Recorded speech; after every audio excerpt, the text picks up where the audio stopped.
જો મિત્રો તમે ક્યાંક સારા કપડાં પહેરીને બહાર જવા માંગતા હોવ અને અચાનક તમારા માથામાં ખોડો દેખાવા લાગે તો આખી મજા જ કર્કશ બની જાય છે। આ ખોડાને કારણે માત્ર વાળ ગંદા નથી લાગતા પરંતુ ખંજવાળ અને વાળ ખરવા જેવી સમસ્યાઓ પણ થવા લાગે છે। તદુપરાંત જો તમે તમારા વાળને સ્પર્શ કરો કે તરત જ ખોડો ખરવા લાગે છે। આ એક ગંભીર સમસ્યા છે। શું તમારે આ સમસ્યામાંથી છુટકારો મેળવવો છે? તો અહીં તમારા માટે 3 ગજબની ઘરેલું ટિપ્સ બતાવવામાં આવી છે જે ખોડાને દૂર કરવા માટે ખૂબ જ સારી અસરકારક છે।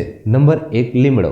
એન્ટીબેક્ટેરિયલ અને એન્ટી ફંગલ ગુણોથી ભરપૂર લીમડો માથામાંથી ખોડો દૂર કરે છે।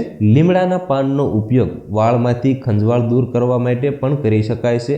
આ માટે લીમડાના પાનને પાણીમાં ઉકાળો। હવે સાદા પાણીમાં લીમડાનું પાણી મિક્સ કરીને માથું ધોઈ લો। તેનાથી ડેન્ડ્રફ એટલે કે ખોડો દૂર થશે। લીમડાના રસને પાણીમાં ભેળવ્યા વિના વાપરશો નહીં કારણ કે તે ત્વચાને બળતરા પણ કરી શકે છે। નંબર 2 લસણ। તમે લસણનો ઉપયોગ માત્ર ખોરાક માટે જ નહીં પરંતુ તેને વાળમાં લગાવવા માટે પણ કરી શકો છો। તેના એન્ટી ફંગલ ગુણો ખાસ કરીને ડેન્ડ્રફ એટલે કે ખોડાને દૂર કરવા માટે ઉપયોગી છે। 2 લસણ લો અને તેને પીસીને પાણીમાં મિક્સ કરો। આ પાણીને માથાની ચામડી પર લગાવો અને થોડી વાર પછી ધોઈ લો। આ પાણીમાં મધ પણ મિક્સ કરી શકાય છે જેથી વાળમાંથી દુર્ગંધ ન આવે।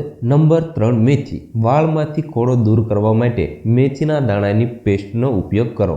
આ હેર પેસ્ટ બનાવવા માટે મેથીના દાણાને આખી રાત પલાળી રાખો। દાણા પલાળ્યા પછી પાણીને ગાળી લો અને દાણાને પીસીને પેસ્ટ બનાવી લો।